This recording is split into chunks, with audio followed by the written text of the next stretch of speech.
शादी करने के लिए कोई दहेज लेगा, इससे बढ़कर के तो कोई फालतू चीज है ही नहीं।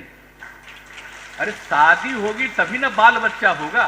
हम ही लोग या कोई है यहाँ पर तो माँ है तभी ना पैदा हुए। माँ के बिना पैदा हुए, बिना स्त्री के बिना पैदा हुए। लड़का लड़का शादी कर लेगा तो कोई पैदा होगा? तो आप बताइए, शादी करते हैं तो आपको बाल बच्चा होता है और उससे शादी करने के लिए आप दहेज लीजिएगा। इससे बढ़कर के कोई दूसरा चीज अन्याय नहीं। और ये पूरा का पूरा अभियान चला रहे। और हम लोगों ने तो कह दिया कि अगर कोई शादी करेगा, लिखेगा कि भाई दहेज नहीं लिया है तभी उसके यहां शादी में जाएंगे, अगर नहीं रहेगा, अगर दहेज लेगा तो उसके शादी में। सब लोगों को कहा है और चारों तरफ हमने महिलाओं को।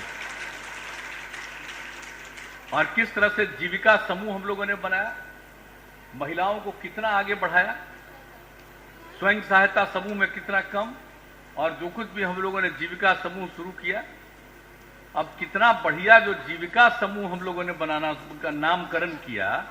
अब इतना अच्छा हुआ कि उस समय के जो केंद्र सरकार के लोग आए देख के कहे बड़ा अच्छा है ये तो जीविका समूह, यहाँ और नाम दे दिया देश भर में आजीविका समूह। आजीविका का मतलब कि बिहार की जीविका ही देश भर में आ जाए, वही ना आजीविका है।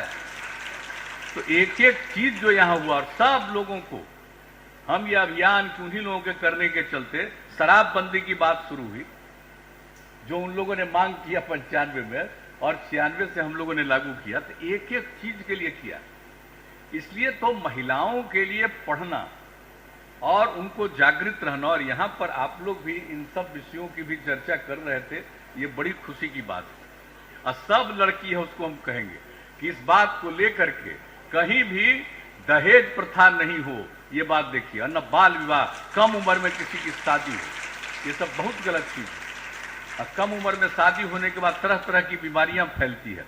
तो ये सब चीजों को निश्चित रूप से पढ़िए, खूब आगे बढ़िए, लेकिन जरूर लोगों के बीच में जब कभी भी जाइए तो लोगों के बीच में इन सब चीजों की भी चर्चा करिए, तभी समाज आगे बढ़ेगा। और अब आप समझ रहे हैं कि हम लोगों के यहाँ भी स्थिति सुधर रही है अब कितना ज्यादा, और एक एक काम के लिए जो हम लोग कर रहे हैं, तो हम लोग भी तो चाहते हैं कि भाई यही तक ही नहीं कि सिर्फ +2 तक पढ़े, उसके आगे पढ़े।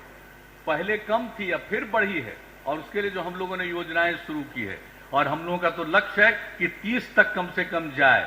देश में 24 था, हम कह रहे हैं 30 तक जाने के लिए हम लोग कोशिश कर रहे हैं। तो इसके लिए जितना भी सहयोग की जरूरत होगी, और इस कॉलेज के विकास के लिए और भी जो करना है, अब यहाँ की प्राचार्य ने मांग की है, तो निश्चित रूप से इसको करा दिया जाएगा।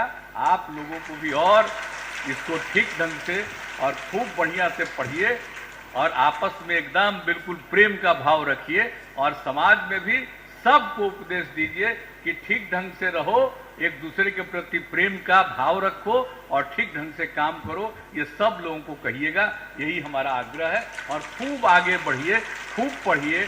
आप जितना आगे बढ़िएगा उतना ही तेजी से बिहार आगे बढ़ेगा, और वह भी देश के विकास में योगदान करेगा। इसलिए आज के अवसर पर आकर के आप लोगों के बीच में बहुत खुशी हुई, और जो मुझे व्यक्तिगत प्रसन्नता हुई कि उस दिन की जो मांग है आज हुआ, और उसके उद्घाटन करने का अवसर मिला, ये मुझे बहुत खुशी हुई है। इसलिए मैं आप सब लोगों को हृदय से धन्यवाद देता हूं, और इतना मैं आश्वस्त करता हूं कि जब तक हम हैं तब तक सबके विकास के लिए और कल्याण के लिए ही हम काम करते रहेंगे।